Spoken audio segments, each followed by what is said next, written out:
आइए आज बात करते हैं राई और सरसों की मेडिसिनल प्रॉपर्टीज़ के बारे में।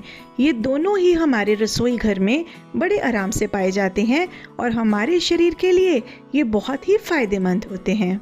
इन दोनों में मुख्य अंतर इनके रंग, आकार, स्वाद और गुणों में होता है। राई के बीज छोटे और गहरे भूरे या काले रंग के होते हैं, जबकि सरसों के बीज काले या पीले रंग के होते हैं। राई का स्वाद खट्टा होता है, जबकि सरसों का स्वाद तीखा होता है। आयुर्वेद के अकॉर्डिंग दोनों ही वात और कफ को शांत करते हैं, लेकिन राई ज्यादा गर्म स्वभाव की होने के कारण शरीर में पित्त दोष को ज्यादा बढ़ाती है, जबकि सरसों शरीर में पित्त दोष को उतना नहीं बढ़ाता। इसी वजह से जिन लोगों को हाइपर एसिडिटी की प्रॉब्लम है, उनके लिए राई हानिकारक हो सकती है। राई और सरसों दोनों की ही मेडिसिनल प्रॉपर्टीज बढ़िया होने के कारण ये बहुत सारी बीमारियों में फायदेमंद हैं।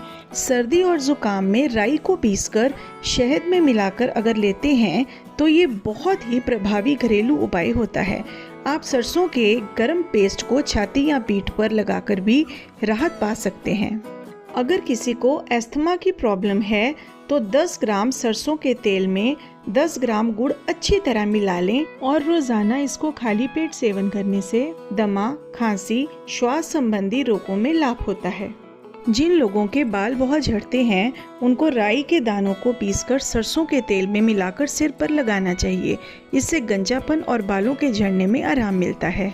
अगर किसी का कान बहता है, उसमें मवाद निकलती है या दर्द होता है, तो सरसों के तेल में राई और लहसुन की कुछ कलियां डालकर हल्का गर्म करें और छान लें।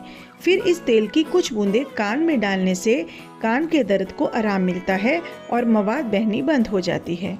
अगर किसी की बवासीर के मस्सों में खुजली मचती हो, कफज बवासीर हो, तो ऐसे केसेस में सरसों के तेल में राई को डाल के उसको छान कर जो तेल बनाया जाता है, अगर उसका नित्य इस्तेमाल किया जाए, उसको मस्सों पे लगाया जाए तो मस्से मुरझा जाते हैं। ऐसे ही अगर किसी की बवासीर में खून आता हो तो प्रातः निराहार राई को पीसकर पक्के केले में चीरा लगाकर अंदर डालकर केला खा लें। ये प्रयोग 1 या 2 बार करने से ही रक्तस्राव बंद हो जाता है। और ऐसा इसलिए होता है क्योंकि इन दोनों चीज़ों को इकट्ठा लेने से मल त्याग आसानी से होता है और प्रेशर कम बनने की वजह से ब्लीडिंग बंद हो जाती है। अगर किसी के होंठ फट गए हों तो सरसों के तेल में सेंधव नमक मिलाकर नाभि पर लगाने से होंठ फटना बंद हो जाता है। ऐसे ही स्किन पे अगर कोई गांठ हो गई हो तो राई और काली मिर्च बराबर मात्रा में पीसकर गोघृत में मिलाकर लेप करने से ये वृद्धि रुक जाती है।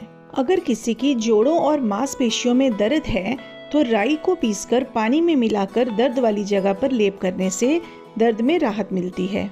दोनों ही सरसों और राई में एक जैसे मेडिसिनल कॉन्स्टिट्यूएंट्स पाए जाते हैं, जैसे कि ग्लूकोसाइनोलेट्स और आइसोथायानेट्स, जिनकी एंटी इन्फ्लामेटरी, एंटीबैक्टीरियल और एंटी कैंसर प्रॉपर्टीज होती हैं।